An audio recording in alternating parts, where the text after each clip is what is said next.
Сайн байцгаана уу? Би бол M-Smart Academy сургалт хариуцсан менежер байна. Орчин үеийн технологи хүчин хэрээр програм хангамжийн мэргэжил мөн адил эрэлттэй болж байна.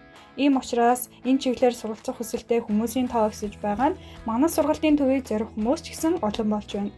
Тэгэхээр та бүхэнд програм хангамжийг хөгжүүлэгч яг ямар үүрэг гүйцэтгэдэг талаар товчхон танилцуулъя. Програм хангамж бол дотроо маш олон төрөлтэй.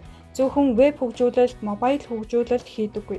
Хамгийн энгийнээр тайлбарлавал веб хөгжүүлэлт, тоглоом буюу game development, хиймэл оюун ухаан, DevOps гэх мэтчлэн маш олон төрөлтэй бөгөөд энэ нь цаашлаад маш олон төрөлд хуурч болох боломжтой мэргэжил юм. Програм хангамж үндсэн хоёр төрөлд хуваагддаг бөгөөд front-end болон back-end гэж нэрлэнэ. Front болон back-end хоёуланг нь хийж чаддаг хүнийг full stack гэж нэрлэдэг бөгөөд манай нэг жилийн хөтөлбөрт хамрагдсанаар эдгээр бүх чадваруудыг анхан шатнаас нь эзэмшиж full stack болон төгснө. Мөн дээрээс нь Япон улсад ажиллаж амжирах боломж нэгдэж байна. Хөтөлбөрийн талаар дэлгэрэнгүй мэдээлэл авахыг хүсвэл бидэнтэй холбогдоорой.